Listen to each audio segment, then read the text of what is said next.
Dang, it's getting a little hot in here. Like, man, I feel like I'm on I feel like I'm on the hot seat here. Okay. Why?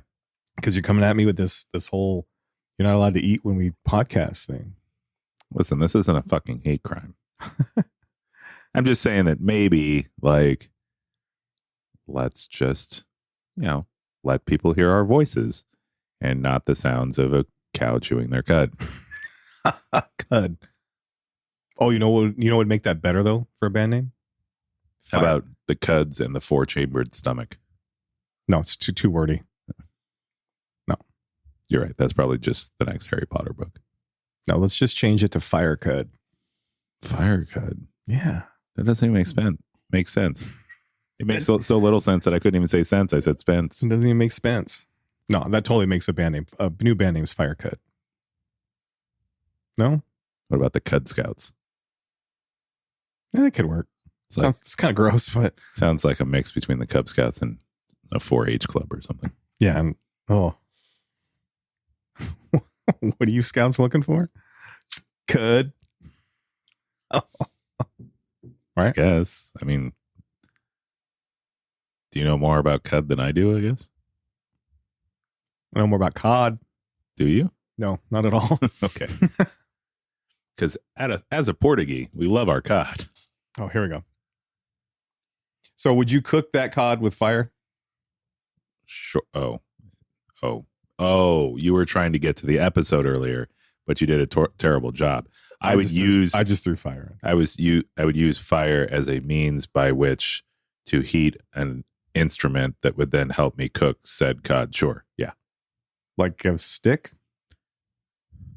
Well, you don't really cook fish with a stick. No, fire stick. Yeah, no, you don't cook. What? I'm trying to get to the Amazon endorsement, dude. Oh. There you go. Got it. 4K? Come with me. I want the new. I'd rather not. All right.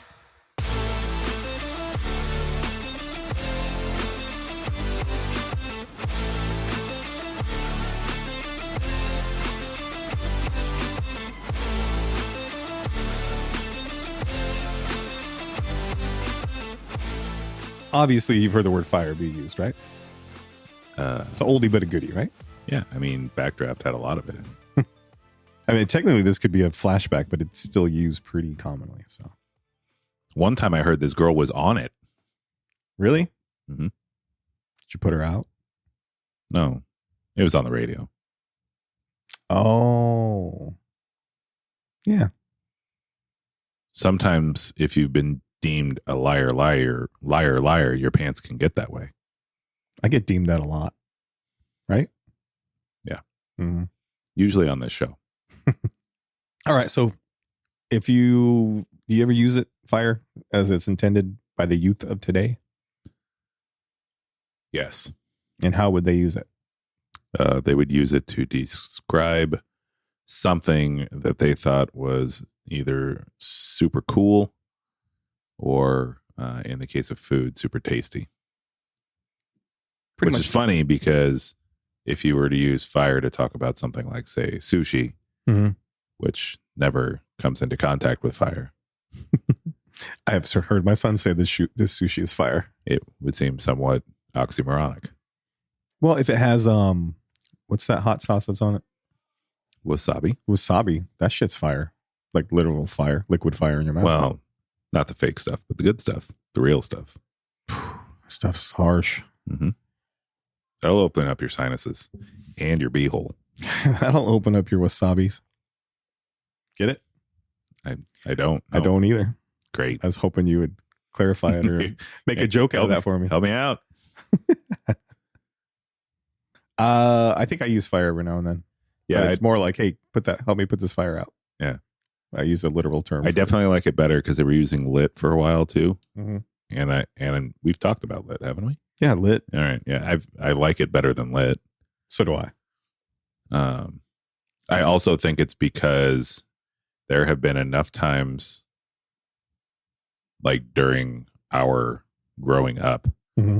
where some version of the word fire was used to mean something good.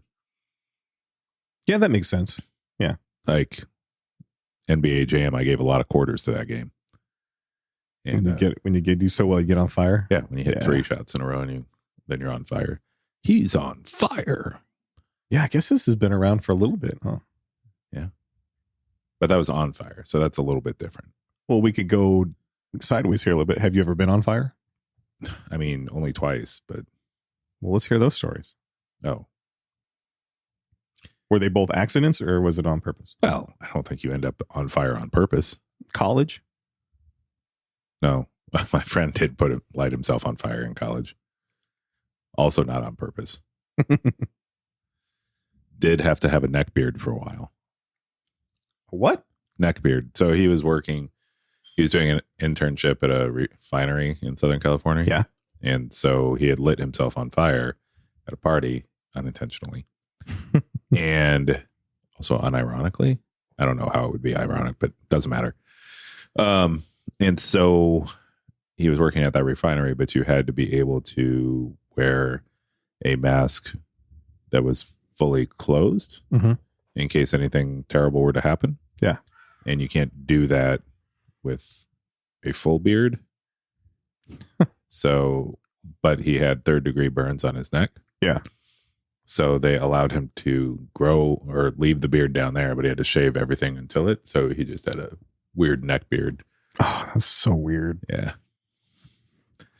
But, ladies and gentlemen, that's why you blow out flaming Dr. Pepper shots. Yep. Fire in a hole. It's another version for fire. Sure. I've been on fire a bunch of times. It explains a lot. I used to work in a factory, and one of the things I used to do is use a plasma cutter to set up welding for the welders for the fire sprinkler line I was on. And I used to catch on fire daily because that sucker was hot and, a lot hotter than my shirts I used to wear. So I used to burn a hole in myself every day. You know what? I am not surprised. You're not? No. Could be a little surprised. Okay. I'm not, but I could be. So I've literally been on fire. Kind of like this podcast. I'm on fire during this podcast too. Yeah, sure. Yep. Yeah. No, I don't think I've ever lit myself on fire or had anything on me that was on fire. So, not officially been on fire. I would say you've been on fire on this podcast, though. I mean, I've had my moments. Yeah. Hot, fiery, steamy, smoky moments. Sure. Yeah, I guess so. I'm trying to think of other, I'm racking my brain because I know there are other definitions of fire that have come up. Well, there's an actual fire. Then there's actually firing of something, like firing of a gun or a weapon. Sure. Right. Or to be fired.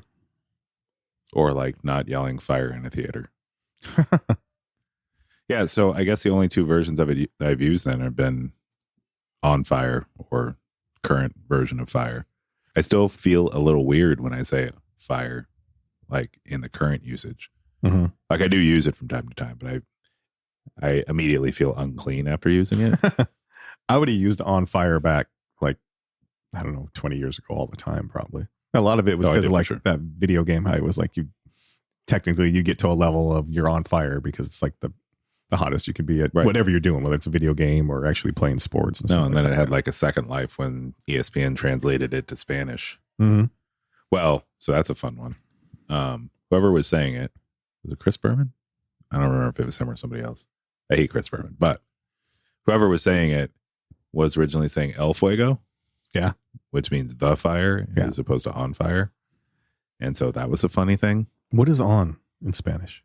And it's just in? Okay.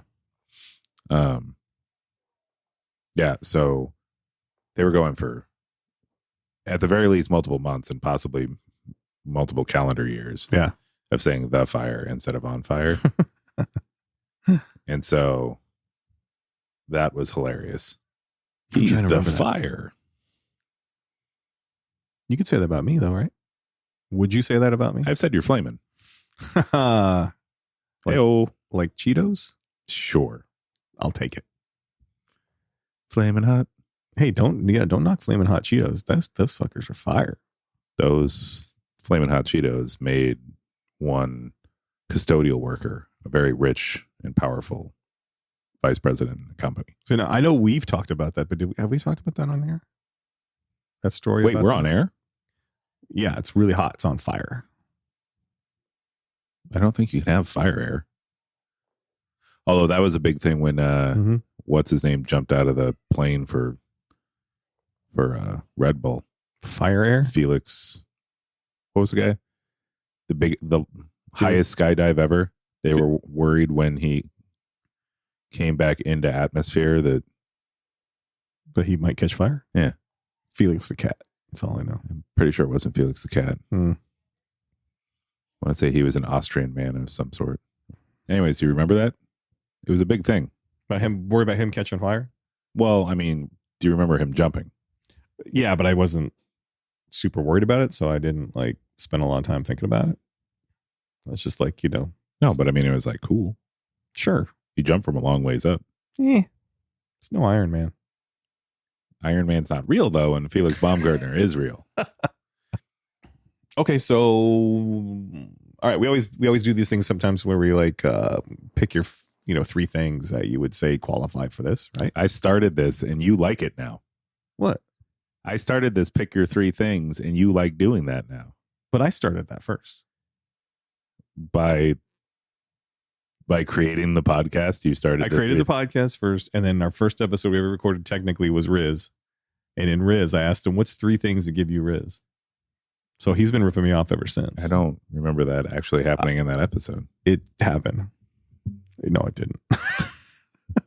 It could have happened. We have a lot of, we re-recorded that one 2 or 3 times, so it could have happened, right? My favorite part about when we get to these 3 things is I'll say it, and then you will talk about something completely different for 15 to 20 minutes. And then eventually I have to get back to, yeah, but so really, what are your 3 things? Because you lead me away from it. I lead you away from it. I ask the question and you go, whoop. You ask a question and I start to say something and you go, well, really? Like this? And that takes us on another journey. And since I got to be the creative one and the one to be exciting and on fire during the podcast, I have to take the listeners there. I always come back around. So what would be your top 3 things that you would describe as being fire? The question I literally asked you 10 minutes ago. It wasn't 10 minutes ago. That you... I was just so excited that you were stealing my idea that I had to derail for a little bit so we could talk about you stealing my idea. Is it stealing an idea or is it just an idea? No, it's stealing it. Because You're the first person to ever ask, what's your favorite 3 things? No, I'm not. I never asked what your favorite 3 things were. Okay, things that give you fire. No, things that give you fire. Magnifying glasses, matches, dragons, Prometheus. There's my 4. Here you go. Greek mythology joke for the win. Hey, we're just knocking it out of the park, dude. Yeah.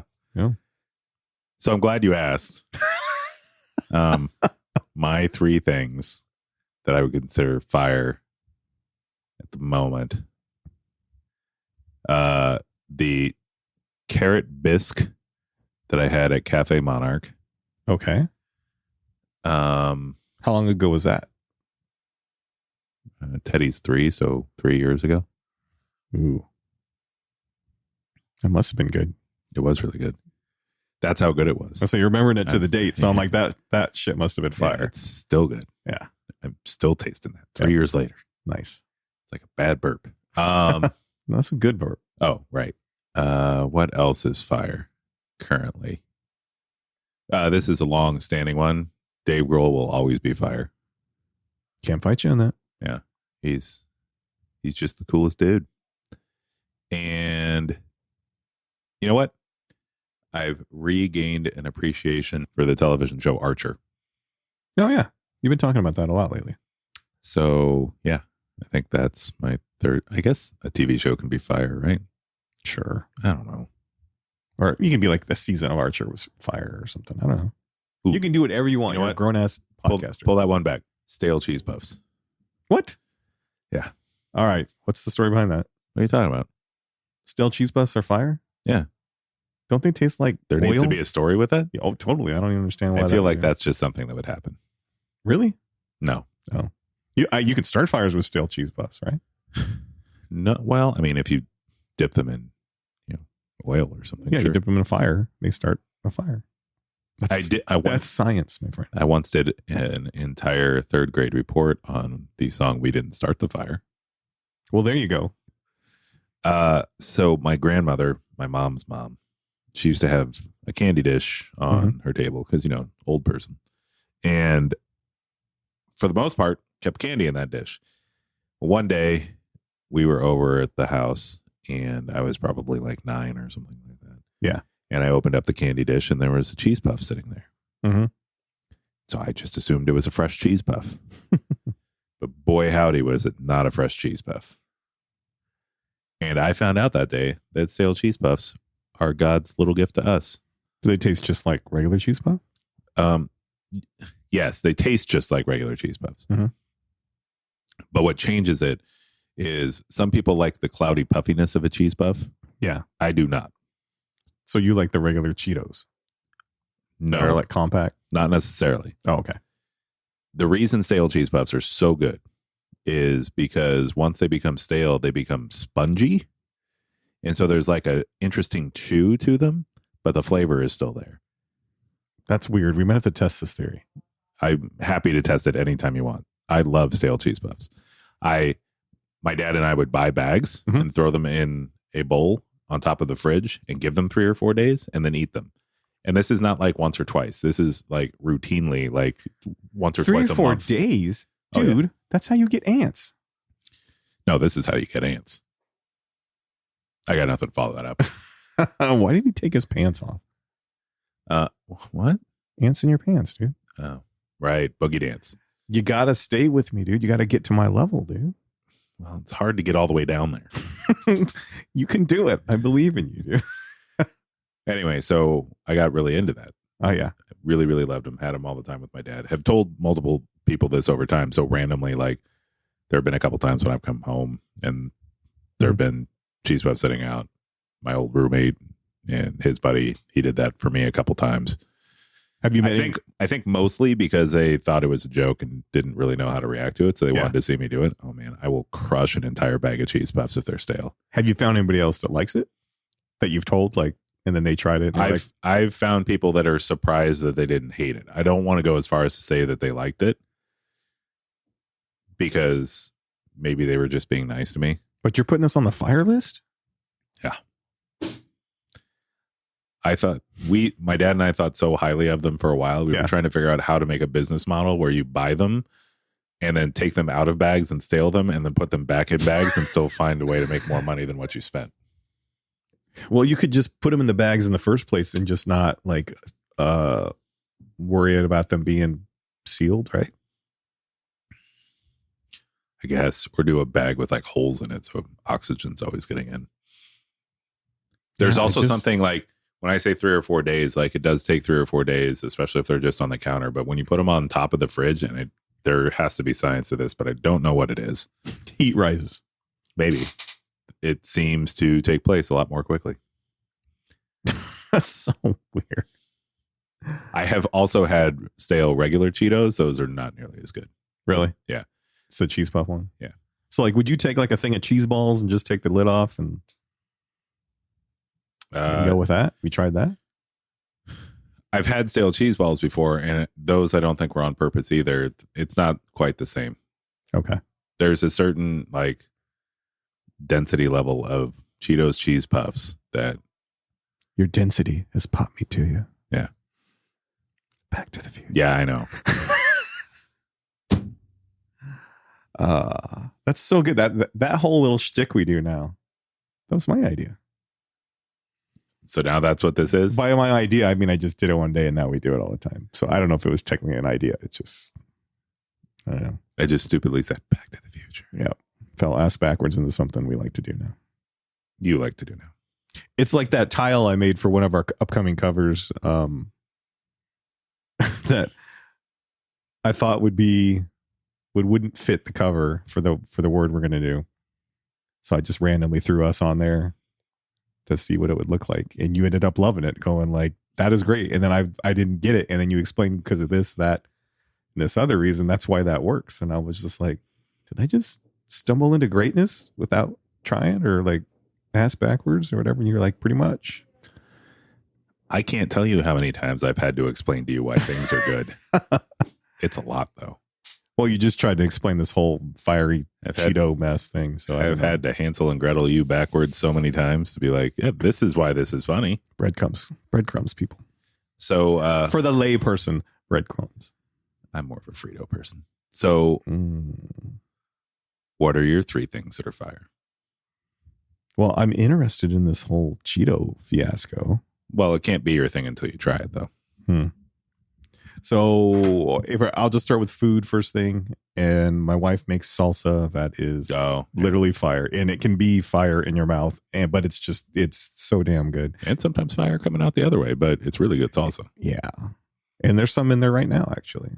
So she actually made a tomatillo one. So it's... Yeah. No, she told me after I'd already eaten dinner. You should go try it. It's I'm full. Good. But it's fire. It'll burn a hole. It'll make room. So that's definitely top of the list for fire. That's not how ulcers work, Dan. How do they work, doctor? All right. So my number 2 thing that I would say is fire is, I think, discovering the Smartless podcast. I guess the discovery was fire, or just discovering that podcast is fire. Got it. And the fact that it actually lit a flame under my creative ass to want to do something, and finding somebody like you that I can talk to and screw around with, and you not hate me or think I'm at least hold on a second. Let's not put the cart before the horse, my good man. At least somebody that you don't hate being in a room together with your pants off. And 2 microphones and stale Cheetos. What was that? I got lost. I mean, let's be honest. I found myself alone in a room with stale Cheetos and my pants off. Yeah. Sounds like the only child syndrome again. Underwear still on, but there has to be some sort of barrier. Like, you know how hard it is to get off that orange? Yeah, I was gonna say it shows exactly where you put your fingers. Why are they all on the backside? I heard that's fire. Hold for applause. Yep. So we got my wife's salsa. We got the podcast Smart List. So Jason Bateman, Will Arnett, and Sean Hayes. We know you're out there listening. We're coming for you. All right. And then, so I went salsa. I went Smart List podcast. So by definition, you have to go with a third S, I'm assuming. Mm-hmm. You know what's fire? Starscream. No. Actual fire. Fire's pretty fire. Yeah? Yeah. You ever just stared at fire? Tell that to the cities of Chicago, Atlanta, and San Springfield. Francisco. Well, no, the tire fire is golden. Did I step all over that joke? No, I wasn't getting there. Oh, okay. No, I was talking about real cities that have lit on fire. I think every city's been on fire. I don't think that's true. Mm-hmm. Why not? I just don't think that it's true because it, isn't true. I have a pretty bad, I guess it's not that bad. It's bad for me, story about fire. Okay. So I was probably a year into dating my wife and still living with the old parents. That's fire. They were less old then, though. Yeah. It's nothing like being 20 and live with your parents. So I was living with my parents. My wife my girlfriend at the time was there, Jen. And some little yahoos. Are those the same person? Yes. Okay, good. I think so. And some little yahoos were walking in that back alleyway during the summer, the height of the heat and stuff like that. And this is northern Arizona, but it still gets pretty hot, like 110 at the worst, like in July and August. And they were smoking cigarettes, apparently. We didn't know this till afterwards. But they lit. Were they in the boys' room? I wish. I wish it was a boys' room back there. But whether they did it on purpose or not, but they lit everything around the house on fire. And the way I found that out is I went to let the dogs out, and You're the one. that's right. You got me. I'll have to cut that or they're going to come for me. Who? Dan. There you go. Answers. I came out in there. We have like a 7-foot high, like wooden fence, like an old wooden fence from the 70s. Might have been the 60s. But the fire was literally twice as high as the fence. And I found out what kind of person I am then. And I froze. And then my first thought was, "Ooh, that's good though, because ice can help put out fire." Ice, baby. I try to tell people that all the time. I did the right thing, but I froze, and all I can think about was like I got to get the dogs out of the house. We had like 2 or 3 dogs. Not worried about anything else, but like calling the fire department or anything. I was just like, I got to get him out. So, and then it was like you can't grab 3 dogs at once. Maybe at night. Oh, 3-dog night. Got There it. you go. All right. So I'm chasing one dog, and by the time I come back to my senses, Jen's already out back with like literally 2 hoses, and she's like standing over the fence, just watering the stuff down like a trooper. And she's still trying to put out the fire when the actual fire department shows up, and they're like high-fiving her and like, "You're doing great." And I'm running around with a dog in my arms, and I was like, "Oh yeah, let me go get the fire hose." So I run to the front yard to get that fire hose, which you need a 500-foot fire hose to get from one side to what I was trying to get to. And I have like a 100-foot fire hose. So like I'm running to the end of the driveway with a fire hose in one hand and a dog in the other and trying to save my... You get to that point where the hose won't go any farther. So I'm like, do I put the dog down? Or do I keep trying to spray shit with the hose? But the fire's literally like 300 feet away. So then I sprayed the dog down. I was like, "Go run into the fire and help put it out. Come back for more water." So eventually a firefighter, I think, told me to just go back inside, sir. Yeah. Well, that was nice. They called you sir. Mm-hmm. Well, he was laughing a little bit when he said sir. There was a chuckle in there. He had work. He had real work to do. That reminds me of The Simpsons when Homer gets called sir and it confuses him. Mm-hmm. And he responds by saying, "I've never heard that word without it being followed by, you're making a scene." I bet you get that a lot. Sure do. My fire story is not as funny. Oh, great. That's why you grew that beard, right? What? No. That's from college. No, that was a friend. That wasn't me. Oh. I didn't light my face on fire. Oh, I thought there was some story about a fire crotch or something. But What? No. What's wrong with you? Lots of things. Yeah. No, when I was, let's see, the parents were still together. So I was 9 or 10. And every year for Thanksgiving, we'd go down to my grandparents' house in Long Beach. Mm-hmm. And we would do Thanksgiving. And that year, the year prior, my uncle had barbecued a turkey. Oh, and everybody loved it. Gotcha. So good. And then that year, the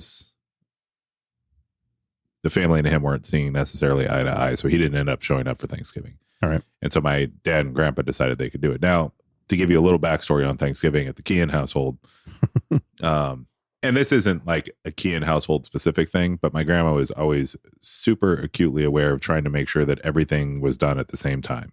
Okay. And nothing was ever done at the same time. Yeah. You're just setting yourself up to fail. Right. And failure she felt every single year. Poor thing. But the way that it normally happened is she would get all the sides and everything ready, and we'd be waiting for another hour for the turkey to be ready because of some god awful thing. And that's even when we were doing it in the oven. Like, yeah, all right, I got it timed out. And then, the bird's bigger than you think it is, or it just doesn't cook quite as fast as you think. And now you have to wait for at least another hour for it to be ready. Anyway. Yeah. So my dad and grandpa decide that they're going to barbecue the turkey because of how well it turned out the previous year. And they got a butterball turkey. All right. Which already lends to fire. And then they set up their barbecue. About 45 minutes pass. Mm-hmm. And there is a geyser of flame coming through the top of the lid to the Weber. Ouch. And my dad and grandpa froze, but one of us ran out and hit it with baking soda to put it out. Okay. turns out we figured out what the problem was. They had put mounds of charcoal to either side and the drip pan in the middle. Well, the bird was like 16 pounds and the drip pan is like half as wide as the bird. So the fat that was dripping off the sides was just dropping straight on the coals and creating more and more fire because, again, butterball, so it's nearly all oil. Yeah. And it created this huge thing.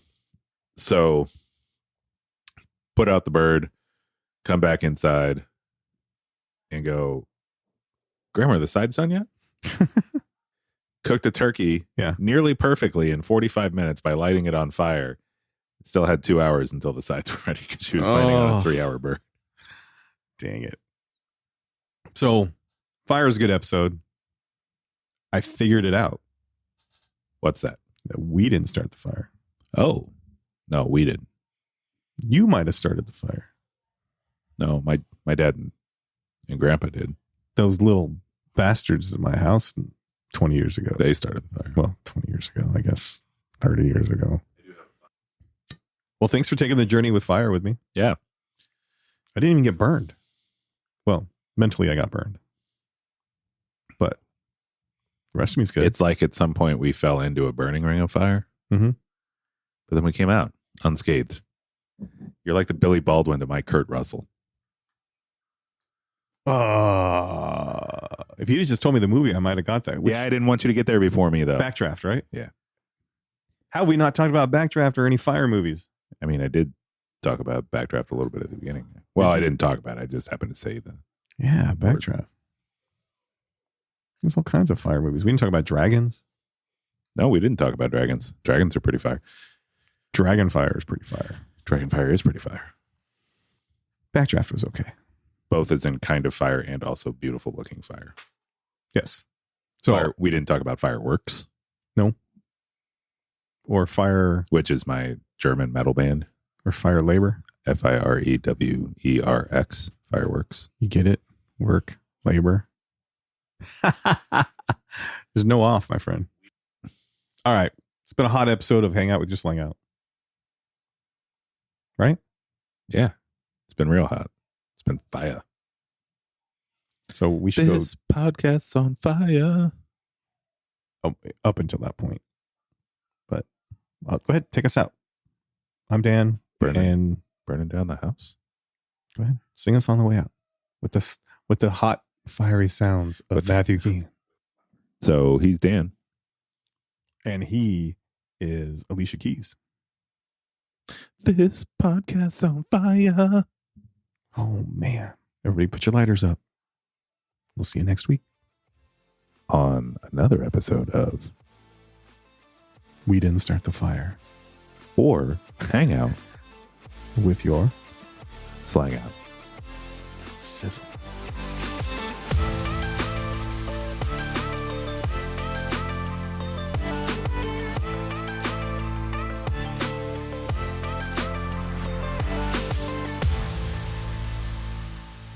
They're good. Tell me candy's not good for your teeth, but that thing will put a filling right in them. They're good. That's why you got to suck on them. Don't get offended because you like to suck on Mike and Ike. What? Yeah. We could be the next Mike and Ike. Matt and Dan? Delicious candies that you stick in your mouth? That's our next strategy right there. I don't think you understand what strategy means. Mm-hmm. And if we make them cinnamon hot, there'd be like fire in your mouth. Strategery.